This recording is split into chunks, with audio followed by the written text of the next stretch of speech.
Hey, I'm Ryan Nocera from Precision Trading Labs in New York City. And what I'm about to show you is definitely for you if you're into either swing trading, stocks, options, really like trading the volatile stocks like Tesla, like really, not too expensive, but a little on the expensive side. So in my coaching call last night, every week we do an evening Zoom call. And last night was our last one. So someone asked about Tesla. So Mitch did a couple of different breakdowns on how to get into Tesla using, whether you're going to buy a call, put, debit spread, or buy the stock. And he did an analysis on like the different kind, like different, buying power and all that kind of stuff, and really, really good. So I thought I would actually share that with you. I got Tesla right there, and think it's worthwhile. And if it's for you and you like this style of trading and our style of trading options, stock, and all that kind of stuff, either down below or somewhere in the email where you're seeing this video, you'll see my calendar link. Book a call with me. I'm happy to go through the same analysis with you on a Zoom call privately. I'll show you how we can work together and how you can join those coaching calls we do every week. We do 2 to 3 coaching calls a week, depending on scheduling. And you get this kind of analysis inside the program. But go ahead, watch that program. Let me introduce you to my business partner, Mitch Firestone. He will take apart Tesla using the chart and then get into some pretty deep options analysis. So I don't think I'm going to keep this video live for very long because it's pretty heavy, really good analysis, and you can learn a lot from it. So go ahead in there, take a watch, and hopefully you schedule a call after watching the video, and we'll talk soon. Thanks. Plummet, just to catch that little that little $1.50 move here.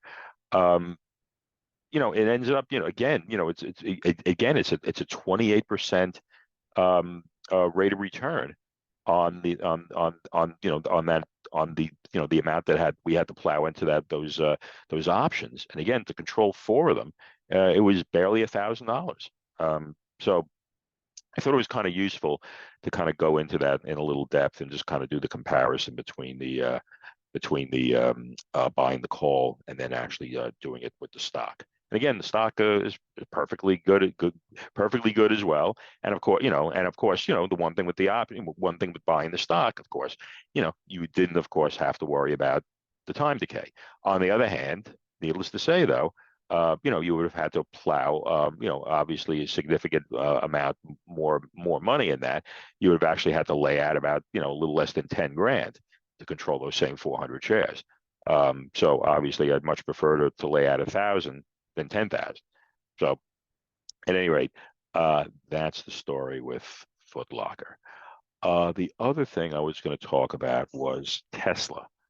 Um, so Tesla, in a sense, isn't necessarily, a hugely expensive stock. But having said that, because of the fact that it's so volatile, the options on it are quite expensive. Okay. And you can see, let's see right here. Where are we here? Actually, the options relatively are not that expensive in terms of how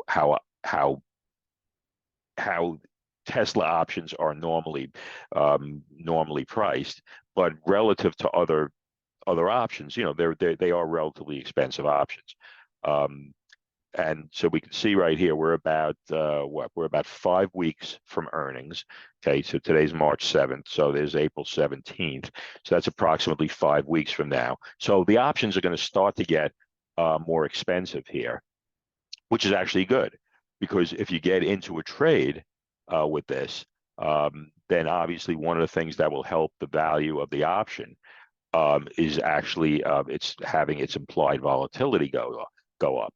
And of course, the reason that happens, of course, is that the demand for the options increases as we start to get close to the earnings announcement. So here was the last earnings announcement right there. And then here's going to be the next earnings announcement, which will be right on the 17th, which is right there. Okay. So so we have essentially all that time for the implied volatility. In other words, the time value component. You're going to lose money with respect to how much time leaks out of this, but the value of each individual day though is going to start to become presumably more valuable as we start to get closer to the earnings announcement, and sort of people start to get nervous, and then people start buying options positions either their um, to protect their position if they own stock, or to speculate on it like traders like us do. Um, so at any rate, uh, we're expecting, and that's actually reflected by this little chart right here. And so this is kind of showing how relatively how the options are relatively either more or less expensive. And again, this is something that we go into when we during our in-depth options program. But in terms of where we are now, we're kind of in the middle here. If this red line is up here, that's kind of showing that the options are very expensive relative to other times. And when it's down here, it's kind of relatively cheap. And you can see we're kind of stuck more or less, just a bit below the middle. So the options are relatively inexpensive, which is good for us because we're expecting that that the options are going to become the time value on these options, how much each day is worth. Um, we expect those to kind of it'll increase a bit, and that's going to make the value of the call more expensive, which is good once we're in the trade. Um, so here's a potential trade that I was kind of showing here. So here, what we're waiting for here is, and here, let me just show you the setup for Tesla. So right here, we're looking at a daily chart. In fact, let me get these other things out of the way now so we don't have all this noise, but I just wanted to show that to you for a second. Okay. So right here, first of all, this dash line, that's current price.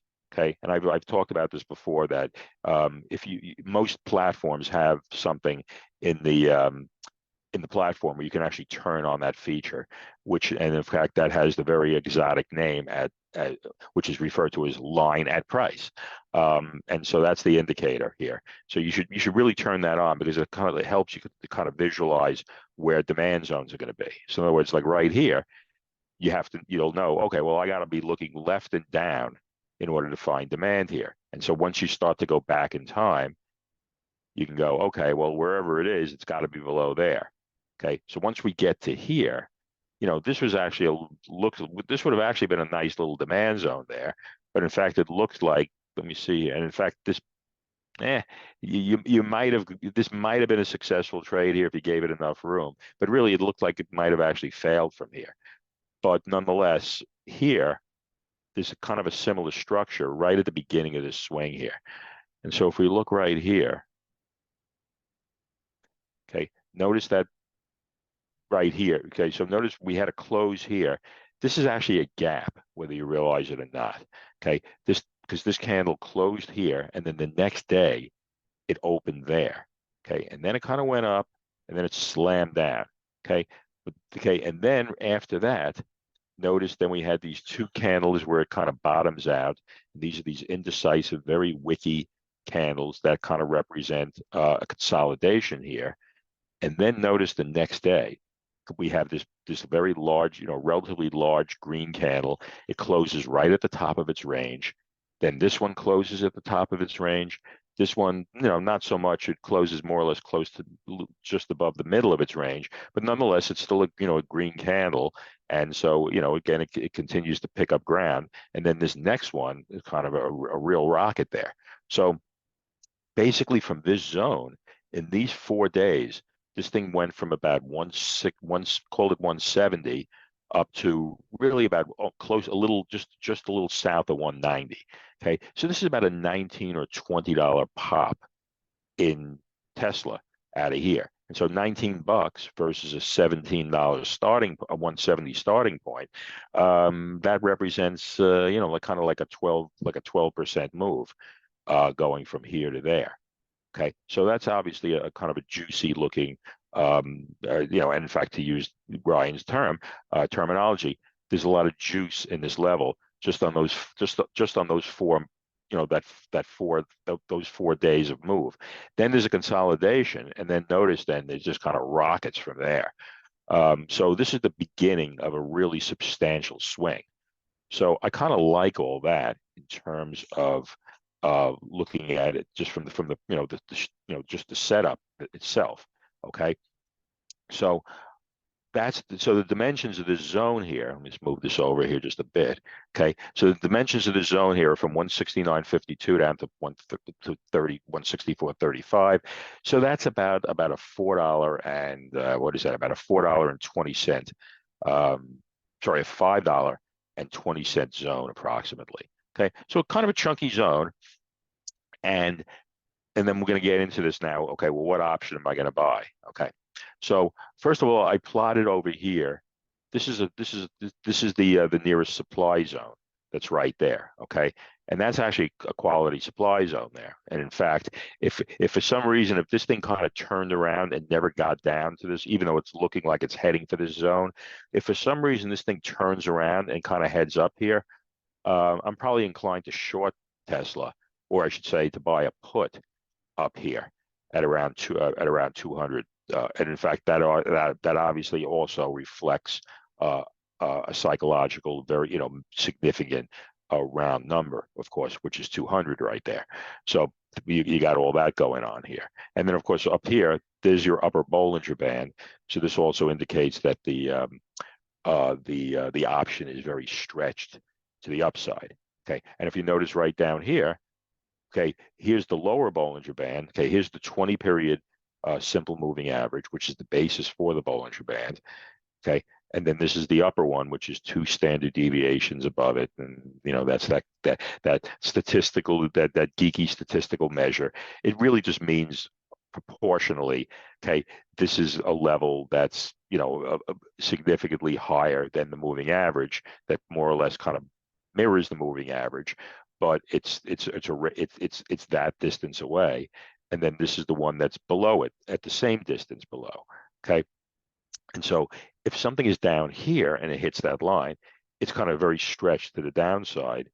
Okay, if something gets up here, then it's very stretched to the upside, and that becomes an odds enhancer. Okay, so if we have a quality demand zone like this, okay, and then that happens to also coincide with this lower Bollinger Band, more often than not, that is it's an odds enhancer for our trade, because now we got the statistical possibility that this thing is going to start to regress back to the mean, okay, because it's at the lower Bollinger Band. And of course, the reason it would do that is not so much that it's at the lower Bollinger Band, but it's hitting this demand zone.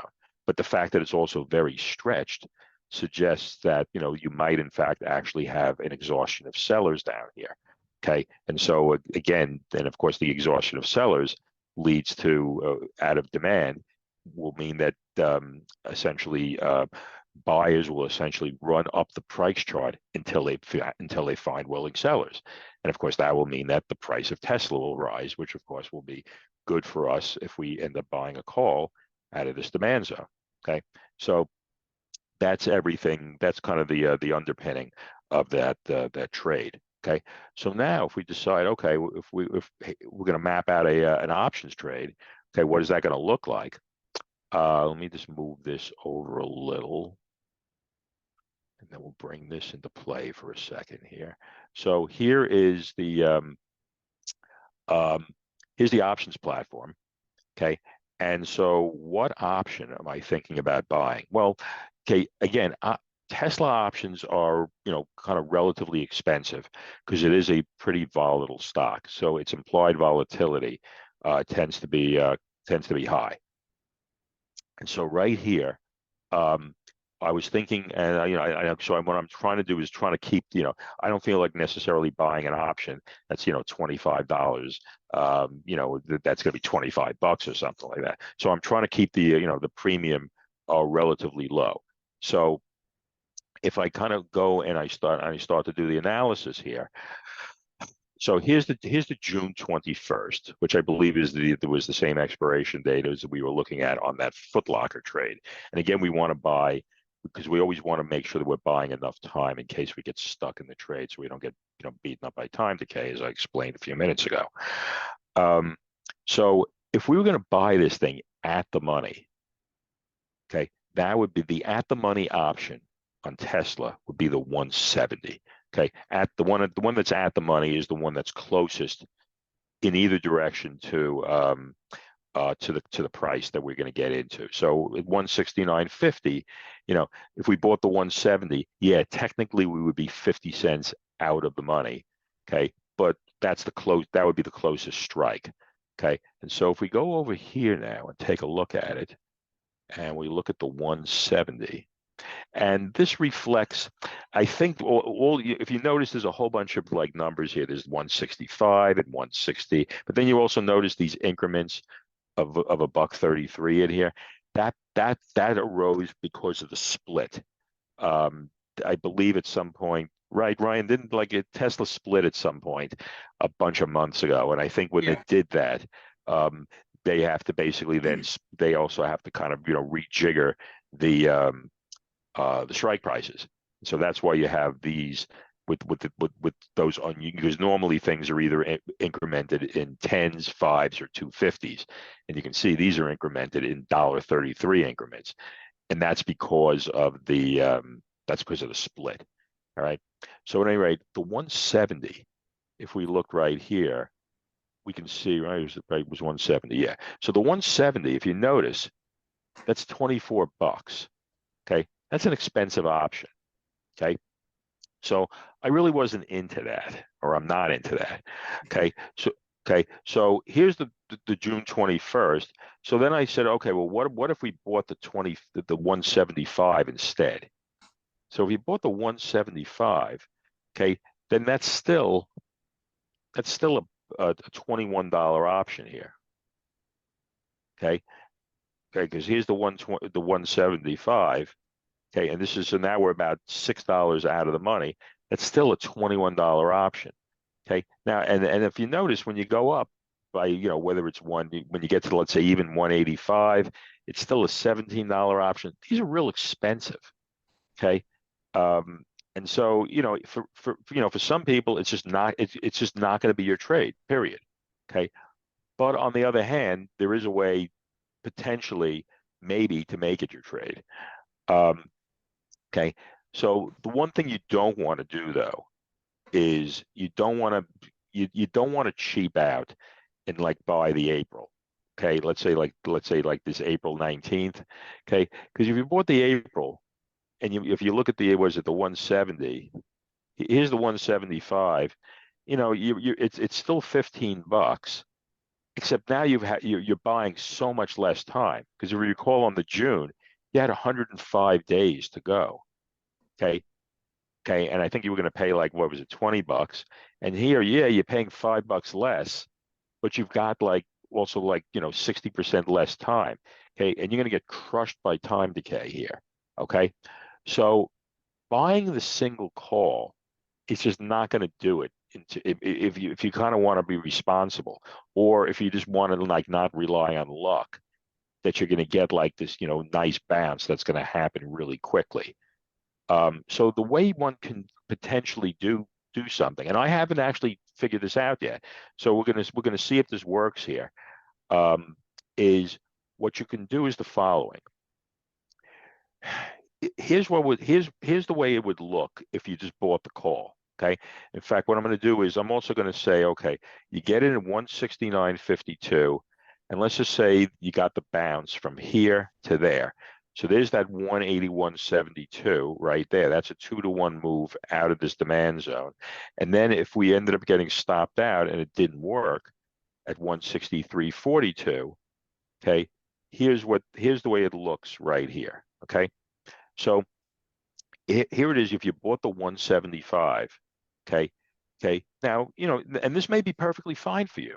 Okay, so you basically would get in and you would basically pay, let's say, 16.35 for the option. Okay, when it pulls back to 160, when it pulls back to 169.52. So here's where we are now. In fact, let me just show you right here. Here is the price of it right now. It's at 21 bucks. Okay, that's what that 2100 means. Okay, and that's at last price of 177.74. But again, we're not going to get into it then. We're going to wait for this thing to pull back to 169.50. And when it does that, okay, obviously about $5 is going to come off of that. Okay, so that's the price that we would get in, and so we're going to call that 1635.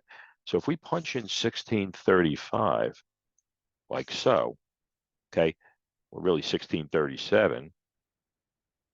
Okay, you can see that kind of now that more or less zeroes that out. Okay,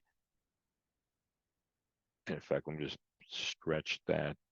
There we go. So here is these are these various price points of kind of how this trade would then shake out. So right here, you see that zero line? Okay, we would get in right there, and that's the zero line right there. Okay, at 1637, that's what we're paying here. And so this is now showing what our potential profit and loss would be. Okay, so if this thing ended up dropping to 163.42, which is the stop out point, yeah, you'd end up losing about $3 on this, okay, or 300 off of the option, because the option would basically go from 1635 to 1335 thereabouts. Okay, so it's kind of a chunky loss, in an absolute dollar sense.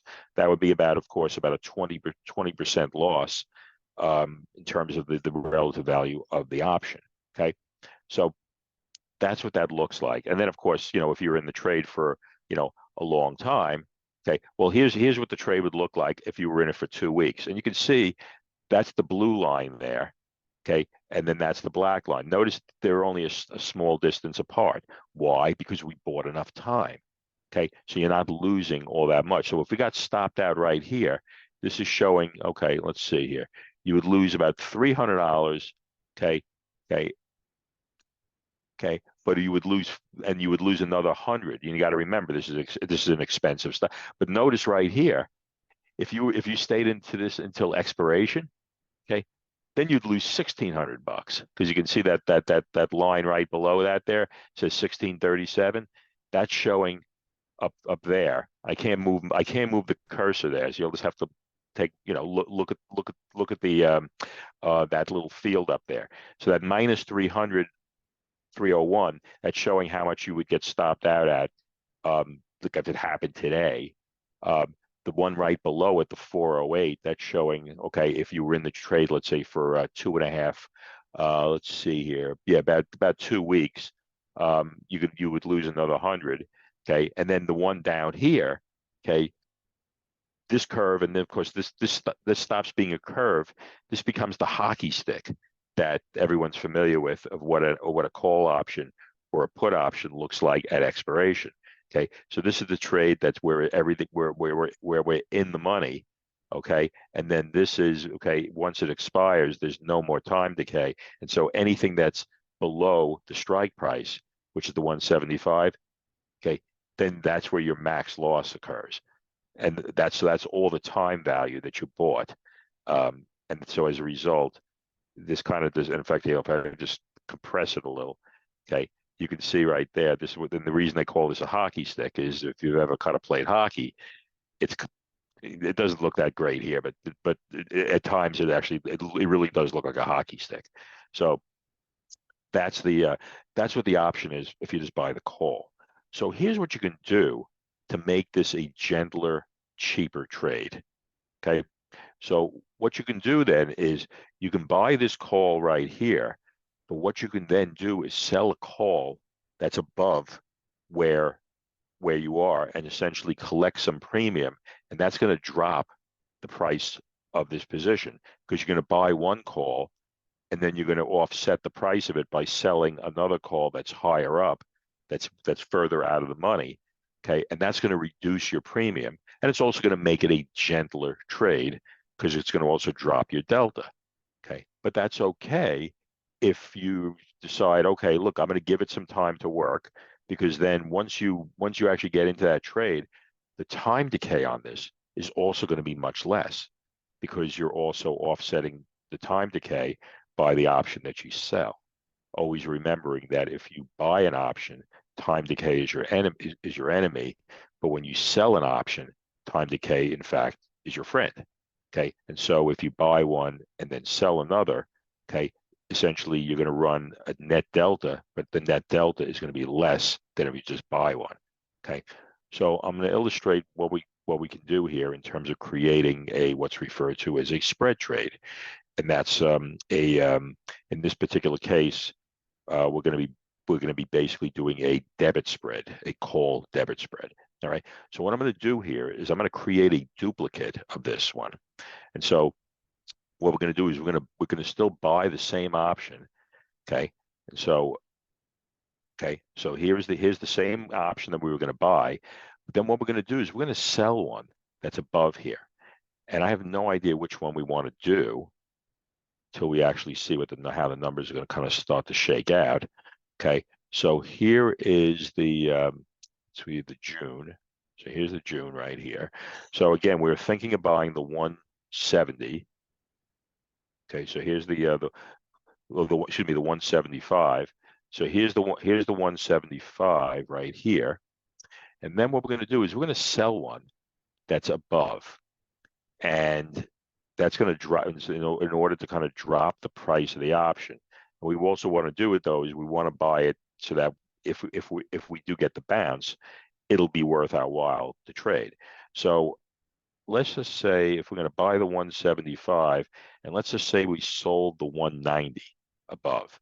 Okay, so if we buy the 175, which is 21, let's say at the moment it would be 2160, and we sold the 190.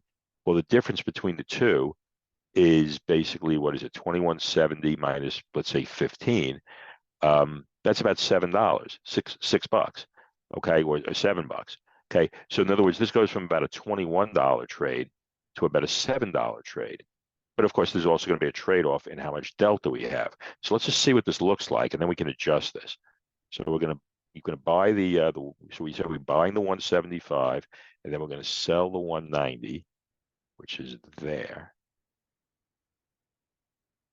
And then what I'm going to do is I'm just going to leave this separate. What I'm going to do eventually, though, is I'm going to slam these together here.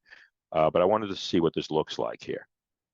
So if we notice right here, if we were just buying this call, notice we were running a delta of about 52. Once we sell this option here, notice now it drops to 12. Okay, well, 12 is not going to be worth your while to do this. Okay, so while we've dropped this, while we've made the option much cheaper, we've actually made this thing too cheap, because the reason being is that even if we get a bounce, you're not even going to capture 15 cents of the next dollar of move. Okay, so it's not even worth your while to do that. So what we need to do is we need to kind of widen the spread on this. So what we're going to do is we're going to take a look. We're going to change this to, let's say, the 200. I mean, we'll take a look at the 195. Now we'll just go right to the 200 because I'm pretty sure that the 195 is not going to do a whole lot for us either. So if we go to the 200, okay, so now that changes the delta to about 20. Generally, when you're doing a spread like this, you generally want to have a delta of at least 25, which means that if we go up, let's say another increment here, and let's just see, 205. So here's that 206.67 one. Okay, that basically gets us up to about 25. Okay, and now notice though that the option is now going to be, let's say, about $10 when we get into the trade at 169.52. Okay, so if we were doing just the option, the single option, okay, it's about 1650. Okay, on the other hand, if we do this spread, then it drops the price from about 16 to less than 10. Okay, it's about, so one can kind of make the decision of kind of where the trade-off is. So you've reduced the price of the option from 16 down to 10. Okay, so that's about a 40, what is that, about a 35 or a 40% drop in the premium. On the other hand, you're also running about half the delta. Okay, But of course, also, so in other words, the price of the option dropping is good, but the delta being cut in half, that's not so good because if you're right, you're only going to collect about half of what you were going to collect before. On the other hand, the other thing that is good is that the time decay, which was sitting at around, let's say, $9 a day, or at least for the next day, notice now that gets crushed down to like $2. Okay, so essentially then you're losing a lot less on time decay. So this is one way that you can kind of create a trade where you've reduced the premium on it, and you've also made it what I refer to as a gentler, less responsive trade. And again, there are trade-offs. Okay. Okay. Again, if you were running just okay, so right here you can see that you were running a delta of around 52 at the entry, and the second that you sell this option, that basically gets chopped in half. Okay. So now what I can do here is just in the platform, I can just drag one on top of the other and kind of actually slam this together. And when I slam it together like that, let me just get that thing out of the way here. And now you can see it calls this a vertical. Okay. And the reason it's called a vertical is because you're dealing with, if you look in the platform, you're looking in the same, you're looking in the same column where the same strike price is, and you're just, excuse me, the same expiration date, and then you're just adjusting the strike prices. Okay. But it's called a vertical because you're going up and down the column in that same expiration date. Okay. So that's the story about creating a vertical. Okay. So again, the trade-off is, okay, the option is $6 less. You're running half the delta, but you've also significantly though also you've chopped down the time decay, so that if you're in the trade, you have the luxury of kind of staying in the trade probably for a significantly longer time than if you were, let's say, just bought the call. Okay, so this is kind of a rough introduction to kind of constructing a vertical debit spread. Now, also the way it works with a vertical, okay, if you bought the call, okay, if for some miracle, if all of a sudden, 2 weeks from now, Tesla was at 200, excuse me, 250, okay, you would be up $7,500 per contract because you'd be $75 in the money on this. Okay. Okay. If the same thing happened here and you own the spread, the way it works with a debit spread is you do have a cap on the max win that you could have. And the max win is the difference between the strike prices. Okay. Okay. And so it's literally the difference between the strike prices plus, and then from that you subtract the premium that you actually pay. So let's just call this 207 rather than that 206.67. If we called this 207, the difference between these two strike prices is $32, right? From 207, and then you subtract the 175, so that's 32. Okay, so okay, and then from that you would subtract the premium that you paid, which is about $10. So the max that you could make on this, if this thing, let's say, jumped to 250 by some miracle, you could only make $22 on this. Okay. On the other hand, on this, you're essentially it's infinite. So that's the other trade-off. Okay. Now, what are the odds that it's going to go to 250? Probably not very likely, but in truth in advertising, I kind of wanted to lay out all, lay out all of the trade-offs that goes on with this thing. So at any rate, that's the deal. So again, just to kind of summarize here, so we saw that kind of what went on in the Foot Locker trade about buying a call versus comparing that to buying the stock. And then also actually showing how we can actually scale out of the position and then leave some of it in play in an effort to kind of garner more a little greater profit. And again, showing how the leverage of the option worked, where we actually got, I think, what was it, 28% on buying the call versus about 6% of buying the stock and also having essentially 1/10 of the buying power that we needed roughly. It was about $960 to buy the $980 to buy the call, uh, the 4 calls versus about 9,400, I think, to buy the other 400 shares of stock. So that's how all that shook out. And then, of course, for the Tesla thing here, we kind of went through the two scenarios of here of how the option, how it would work, buying a call versus then also constructing the gentler version of the trade, which was then involving selling a selling a call above in order to create the spread. So you can see right there, there's the 975 or so to get into the trade, if we did the spread, and then here's the 1640. And so when you learn how you drive your platform, you can actually compare at the same price points. You can kind of compare your risk and reward, for let's say for the single option, and then you can then of course then compare it to then what does it look like if you actually then did the spread.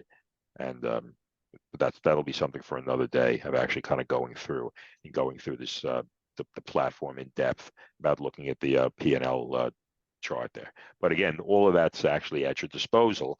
And believe it or not, it's not rocket science. And we know that because I can do it. So even this is not, even though this kind of looks, it looks foreign, it looks a little complicated, it's really not. You just, have somebody hold your hand and kind of guide you through it. And like I said, if I can do it, anybody can do it, and that's kind of what we do. We go through that in our options program. So at any rate, that's the deal. So there you go. Cool, Mitch. Maybe we could share the Tesla one, since it's kind of like a sexy trade, because it's a number one, it's Tesla.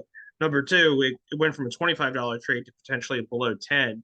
Maybe we figure out a way to share this, like, Yeah, no, with the group somehow. I'll put it up before I go home today.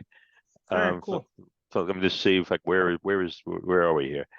Yeah, We're I know. still a ways away. Yeah. Well, no. This it's not that far away. It is, if there's another thump down, it could get there.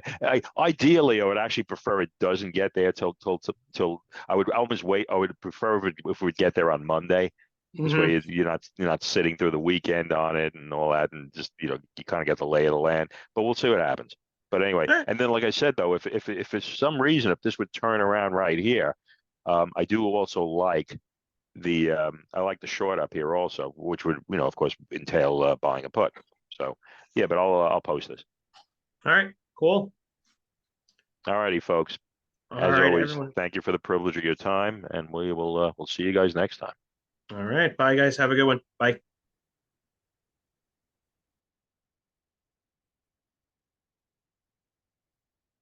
A little less than 10 grand to control those same 400 shares. So obviously, I'd much prefer to lay out 1,000 than 10,000.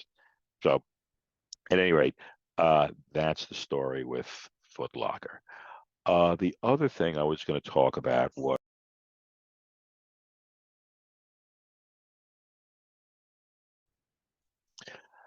All right, folks, this is Mitch Firestone with Precision Trading Labs in New York City via Jersey City. It is March 7th, 2024, and this is the Thursday live trading session. Before we get going, as always, the usual disclaimer, Precision Trading Labs, we are not financial advisors or money managers. Everything is for educational and informational purposes only, and to help you guys become competent, confident traders. All right. So I thought today what I was going to do, first of all, if anybody